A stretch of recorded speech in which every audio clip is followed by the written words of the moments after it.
Bonjour à tous, pour ceux qui ne me connaissent pas, je suis Solal, artiste, rappeur, auteur d'un livre qui s'appelle Le sentiment amoureux et aussi j'ai réalisé un documentaire, Révolution intérieure, disponible en lien en description. Je voulais parler d'un sujet important, celui de créer sa vie sans modèle quand on ne rentre dans aucune case, ce qui a été mon cas avec un parcours assez atypique et non linéaire dans la musique et dans l'art en général, dans multiples formats. Euh, je pense fondamentalement que le comment est moins important que le pourquoi, euh, puisque dans tout mon parcours, rien n'a été très linéaire finalement. Euh, Mes études déjà, il n'y a rien de cohérent. J'ai commencé par un bac L, option maths, mais j'ai fait ce qui me plaisait. En fait, c'est là où je veux en venir, c'est que la majorité des gens ont l'ambition, ont comme ambition la représentation d'un métier et non la volonté de faire ce métier. Et donc en fait, ils se rendent compte plus tard qu'ils ont fait les études pour, ils ont fait, ils ont été dans la dynamique d'eux, mais ils se sentent vides après avoir eu les études ou quand ils se rendent compte qu'ils n'arrivent pas à trouver leur métier parce qu'en fait ils ne sont pas alignés avec ce qu'ils ont prétendu vouloir.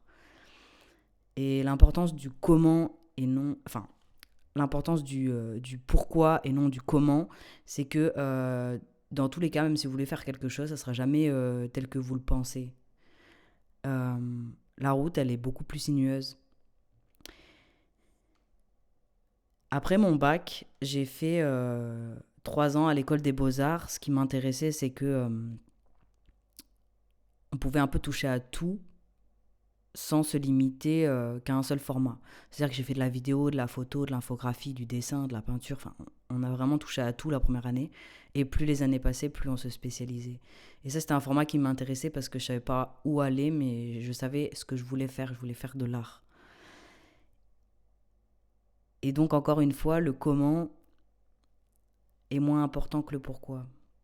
Parce qu'il faut essayer plein de choses pour trouver ce qui nous correspond et surtout la manière dont on veut le faire. Mais si on n'a pas essayé, on ne peut pas savoir.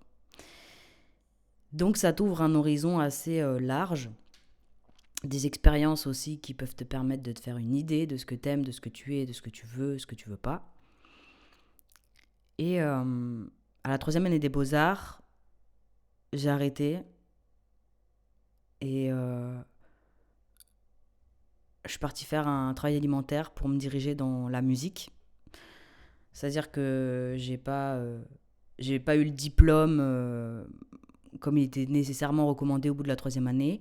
J'étais arrivée avec beaucoup de travaux, mais rien de ce qu'on me demandait. C'est-à-dire que je suis arrivée avec un recueil de poésie, j'ai fait un EP de musique, et rien à voir avec ce qu'on me demandait, quoi.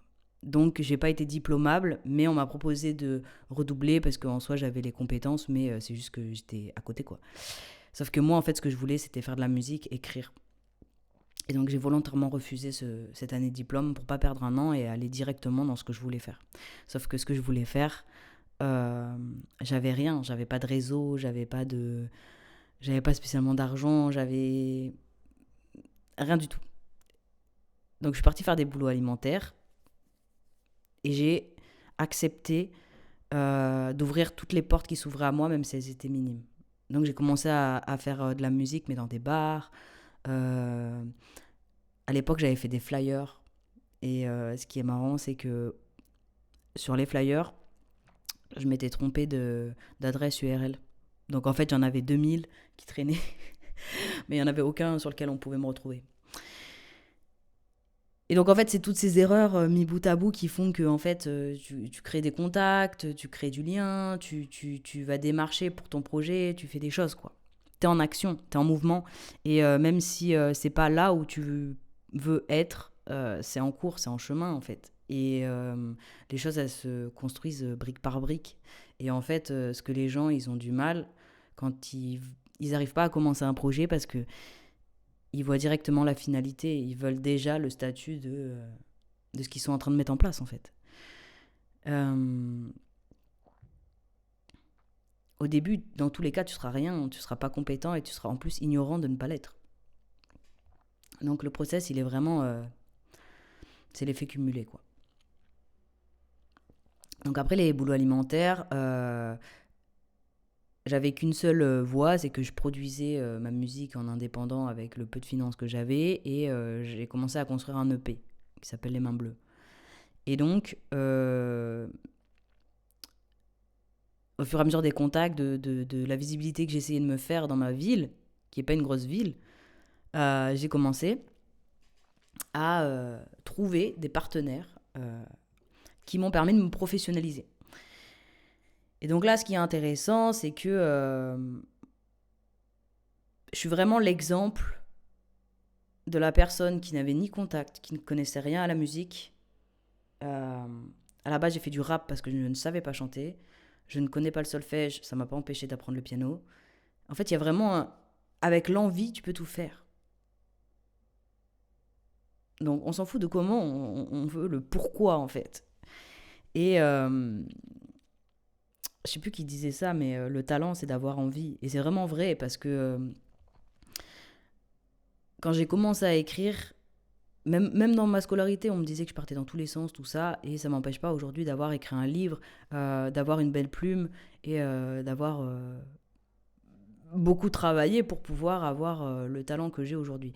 Et donc, la plupart des gens croient que c'est inné, qu'il faut un potentiel. Alors oui, il faut un potentiel, mais le potentiel, c'est la sensibilité, c'est le regard.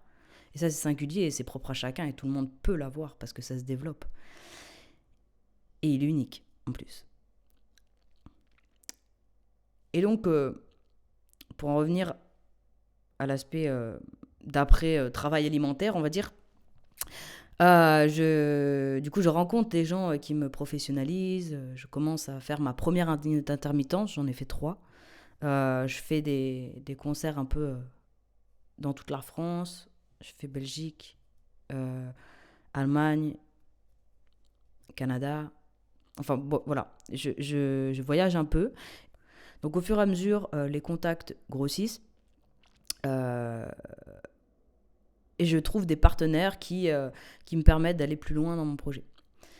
Ensuite, j'ai vécu le décès de mon papa, qui m'a totalement fait un blackout. Et donc, j'ai décidé de partir en voyage, et ça m'a aussi beaucoup remis en question sur le pourquoi. Qui m'est très personnel, mais du coup, ça a redimensionné un peu la perspective de mon projet. Et donc, je suis partie voyager, voulu reprendre mon projet de manière indépendante, avec une vision plus entrepreneuriale. Si je vous raconte tout ça, c'est pour vous faire comprendre qu'en fait, chaque étape de votre parcours, elle va vous familiariser avec l'environnement déjà, de la profession, mais surtout vous montrer tout ce qui existe, toutes les possibilités. Et en fait, il n'y en a pas une qui est bonne. C'est en allant vers chaque possibilité que vous allez trouver celle qui vous correspond le mieux et celle qui est le plus adaptée à votre personnalité et ce qui vous épanouit le plus. Et je pense qu'à des périodes très différentes de votre vie, vous pouvez très bien avoir des envies différentes en fait et pouvoir changer. Donc c'est important de ne pas se construire un modèle, enfin de créer son propre modèle finalement quand on rentre pas dans une case. Moi, si j'avais écouté tous les gens, j'aurais jamais fait de musique. Parce que personne n'y croyait au début, parce que tout le monde pensait que j'allais dans la mauvaise direction, que ça allait être insécure, que c'est... Alors oui, effectivement, c'est pas un métier lambda. C'est pas la stabilité du salariat, quoi. Mais au final, les gens projettent leur insécurité à travers les autres et te font croire que ce n'est pas la bonne solution pour toi parce que ça l'aurait pas été pour eux, mais finalement on est tous différents, avec des tempéraments différents et des rythmes de vie surtout différents. Et je pense qu'il n'y a pas de personnalité qui a fait un projet qui a vu une autoroute toute droite, quoi. Si ce n'est celui qui a toujours voulu faire comptable, il a fait les études et il s'est mis directement dans son emploi. Et encore, aujourd'hui, je suis même pas sûre qu'on puisse trouver rapidement, en vue de la conjecture dans laquelle on est. Mais tout ça pour dire que peu importe la façon dont il va, Le comment est toujours moins important que le pourquoi. Parce que même si mon parcours était loin d'être droit, il m'a amené à ce qui me plaisait véritablement. Et aujourd'hui, je peux me permettre de créer un modèle qui est entièrement personnalisé par rapport à ce que j'aime. Mais en fait, il suffit simplement aussi de s'autoriser à comprendre qui on est. Mais ça, on fera une autre vidéo là-dessus. Mais c'est hyper important de comprendre la structure de notre être, quel est notre rythme, qu'est-ce qu'on aime, qu'est-ce qu'on n'aime pas, et le re-questionner chaque année, en fait, parce qu'on bouge, on change dans tous nos paramètres, la société change aussi et il faut s'adapter. Et donc, au début, on prend un peu ce qu'il y a. En plus, on est jeune, on a l'opportunité, l'énergie, et après, on crée des opportunités. Mais après, le temps passe et on affine en fait ce qu'on veut, ce qu'on est, comment on veut le faire, et on veut rajouter des choses, tout ça. Donc, tout ça pour dire que créer sa vie sans modèle, quand on ne rentre pas dans une case, c'est s'offrir la liberté d'apprendre qui on est et de le mettre en place, même si c'est compliqué, parce que on peut enfin s'autoriser à avoir le choix d'un rythme qui nous correspond et pas être dans la lutte ou subir notre environnement ou les gens avec qui on travaille, en fait, tout simplement. Et notamment dans un projet artistique où on est quand même indépendant, on a le choix de plein de choses, il faut au minima un peu kiffer sa journée, quoi. Voilà. N'hésitez pas à commenter si vous avez des suggestions, si vous voulez partager vos avis. Et on se retrouve à très bientôt.